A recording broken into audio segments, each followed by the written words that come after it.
Olá pessoal, craques do microfone, estou aqui com ele, Jaime Júnior, que vai contar a sua trajetória no mundo esportivo. Tudo bem, Jaime? Oi, Espino, um abraço para você, para todo mundo aí. Bom, eu sou mineiro, sou de Matozinhos, que é uma cidade que fica a 50 quilômetros de Belo Horizonte. Comecei lá no rádio, numa emissora comunitária.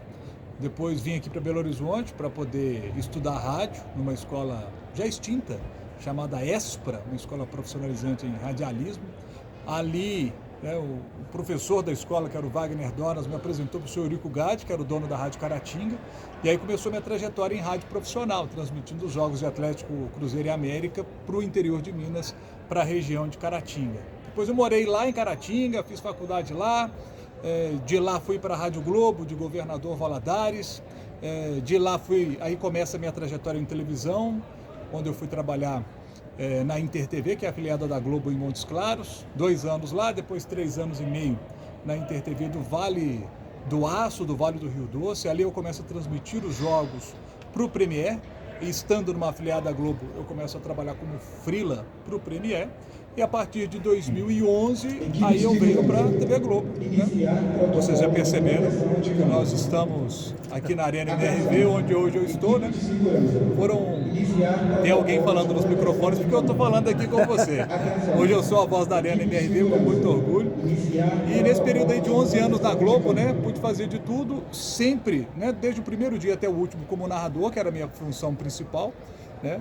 É o que eu mais gosto de fazer, mas tive a oportunidade de ser apresentador do Globo Esporte, apresentei o bloco de esportes Bom Dia Minas, tive a oportunidade de ser repórter, editor, produtor, passei por várias funções dentro da TV Globo. Foi uma experiência bem legal, comentarista no Redação Sport TV, no Seleção Sport TV, fazendo os podcasts dos canais Globo, né, de Atlético, Cruzeiro e América. Então foi uma experiência valiosa para mim. E agora, né, eu resolvi não esconder mais o meu time do coração, porque quando a gente está trabalhando assim, a gente não pode falar o time do coração, porque está narrando o jogo de todo mundo. Mas aí eu, vendo o meu Galo ganhar títulos importantes, eu falei assim, quer saber? Eu quero curtir isso. Não vou ficar escondendo mais meu time do coração, não. Quero contar para todo mundo que eu sou Galo e estou curtindo demais essa nova fase da vida, né? De ser a voz da Arena MRV, que é o novo estágio do Atlético, ser também o locutor do Atlético nos jogos do Galo na Galo TV. Então eu estou curtindo demais essa nova fase aí de poder curtir a minha atleticanidade. É bom demais, meu povo. Desde o início da Arena você está aqui, né? Desde o início. Desde o início da Arena MRV, eu estou aqui como locutor do estádio, né? Estamos nos adaptando ainda, acredite, porque é um equipamento completamente novo, a gente estava acostumado com o Mineirão, agora estamos na nossa nova casa, e quando a gente muda de casa, você sabe como é que é, né? Então você está montando ali os móveis planejados, você está se ajeitando, então a gente está se ajeitando aqui ainda na nossa casa, mas feliz demais com tudo que está acontecendo com o Galo, com tudo que a gente está vivendo. O Atlético, todos sabem a força da nossa torcida, o time espetacular que o Galo sempre foi, mas com muitas dívidas, muitos problemas, e agora com a SAF o Atlético está conseguindo se organizar. Então, estamos conseguindo abater a dívida, estamos hoje com um novo estádio, temos um CT maravilhoso, e eu que sou atleticano de muito tempo já, né, os cabelos brancos que o digam, então eu já vi o Atlético, por exemplo, numa fase não tinha lugar para treinar. E foi treinar, por exemplo, lá na minha cidade, em Matozinhos. Para eu, garoto, naquela época, adolescente, foi uma experiência espetacular. Mas um time de futebol como o Atlético não pode viver Tem que ter a sua assim, casa, né? Então hoje o Atlético tem a sua casa, tem um CT maravilhoso, e sabe, com um projeto para poder melhorá-lo ainda mais, sabe, e com uma SAF que está organizando o clube, diminuindo dívida, o futuro do Atlético é maravilhoso, e poder estar fazendo parte de tudo isso é sensacional. Deixa eu te falar uma coisa, fazer uma pergunta que eu acho que nunca ninguém fez. Quem é o melhor jogador do Atlético de todos os tempos? Olha, isso é difícil porque cada época tem o seu momento, né? Se você pegar, por exemplo, o momento atual é do Hulk. Certo. Ele é o nosso grande nome, é um dos grandes nomes da nossa história. Mas se você vai para a década de 70, 80, o que Reinaldo foi importante para o Atlético, né?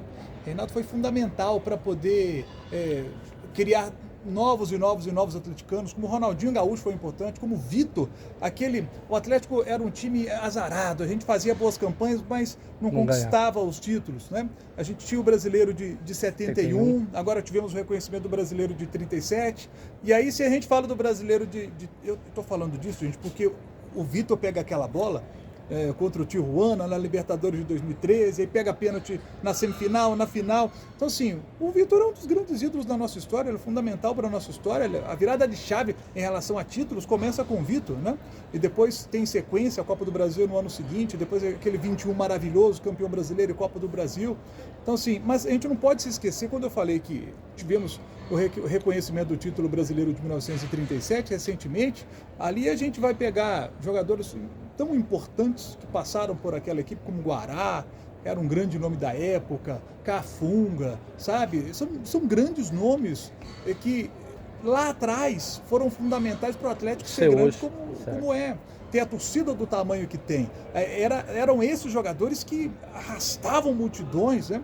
O Atlético, por exemplo, ele nasce em 1908 e se a gente pegar pouco depois ali, a gente vê um Campeonato Mineiro começando e o América sendo decacampeão mineiro. O América estava dominando o estado naquele momento. E aí, quem é que acaba com essa hegemonia do América? Um trio espetacular de jogadores que a gente, na época, os atleticanos chamavam de trio maldito, né? Que era um trio de jogadores assim, fantástico, né? Jairo era um jogador assim que metia medo em todo mundo. Mário de Castro, um jogador... Meu Deus, o Mário de Castro, pra você ter uma ideia, em 100 jogos com a camisa do Atlético, ele fez 195 gols. Ninguém no mundo tem essa média. Nem Cristiano Ronaldo, nem Messi, ninguém tem. Mas como ele estava fazendo medicina, ele teve uma carreira curta no Atlético, depois foi se dedicar à medicina, sabe? Said foi o outro desse trio que também era extraordinário. Esses três juntos estão até hoje entre os 12 maiores goleadores da história do Galo, né? Said, Jairo, Mário de Castro, o trio maldito, foram os primeiros ídolos do Galo, né? Depois Guará, sabe? E tantos outros mais antigos que o torcedor, né? Só os bem mais antigos vão se lembrar, ou os atleticanos que pegam a história para ler. Então eu não me esqueço desses, faço questão de lembrar desses. Sou o Baldo Miranda, sou o Baldo Miranda, década de 50, sabe? Vavá, grande Vavá. Então, assim, não confundo com o Vavá da seleção, o Vavá aqui do Galo. Então, assim, são grandes nomes da nossa história, né? Que a gente precisa exaltar sempre, porque graças a eles o Galo é o que é hoje. E às vezes ficam esquecidos. Não pode. Ô Jaime, falando de Olimpíada, né? Você vê que a gente, brasileiro todo, a expectativa em cima da Raíssa Leal, né? Acabou levando o bronze, né? E está acompanhando a Olimpíadas. O que você acha? Que o Brasil também começou bem no basquete ontem, tudo indicava que ia ganhar, acabou complicando, está acompanhando a Olimpíadas, a expectativa. O futebol não está, né? Tá outras modalidades. Você acha que o Brasil esse ano bate o recorde de medalhas ou o que você acha? A Olimpíada a gente sempre acompanha, né? Sempre legal de acompanhar. Eu tenho um garoto de 4 anos e uma menina de 6, né? Então eu começo a tentar mostrar para eles ali os jogos, mas eles estão ainda mais na fase de querer brincar, sabe? Eles começam a olhar a televisão, vamos descer para brincar. Então, assim, eu estou vendo, sempre que eu posso, eu estou ali ligado, acompanhando, né? E torcendo para os nossos atletas. Uma pena que a Raíssa não tenha... Eu vi uma entrevista, vindo para cá, para a Arena, eu ouvi uma entrevista dela dizendo que estava um pouco nervosa, né? E assim, uma pressão enorme para uma menina de 16 anos. Com certeza. Né? Então, mas assim, ela mesmo assim conseguiu controlar bem isso e conseguiu o bronze pra gente, né? Eu acho que nós vamos ter... eu torço para que a gente consiga bater o recorde de medalhas, né? Tomara que dê certo aí. O nosso país merece dessa alegria para o nosso povo, que eu vejo todo mundo está acompanhando a Olimpíada, aquela torcida para dar tudo certo. Expectativa, né? E tomara que dê sim. O nosso basquete, eu jogo, eu jogo tudo, eu sou ruim de tudo, mas eu jogo tudo. Né? Futebol eu jogo, sou goleiro, porque... Eita! O cara, é o seguinte, a gente quando gosta de futebol, a gente quer jogar na linha, né? Mas na linha eu sempre fui muito ruim. Então vai pro gol. No gol eu também sou, por isso que eu virei narrador, né? Mas ainda jogo minha bolinha no gol, é onde o pessoal deixa eu brincar. Na linha eu sou muito ruim. No gol o pessoal sempre tem vaga no gol, né? No basquete eu também gosto de jogar um basquetinho. Então eu torço para a nossa seleção de basquete ter sucesso, mas fico curioso também para ver a seleção norte-americana jogar, né? Tava até jogando agora, não deu para poder assistir. Curry e LeBron James, né? Nossa, ali é demais. Se tem uma coisa que é certa, é o ouro para eles, né?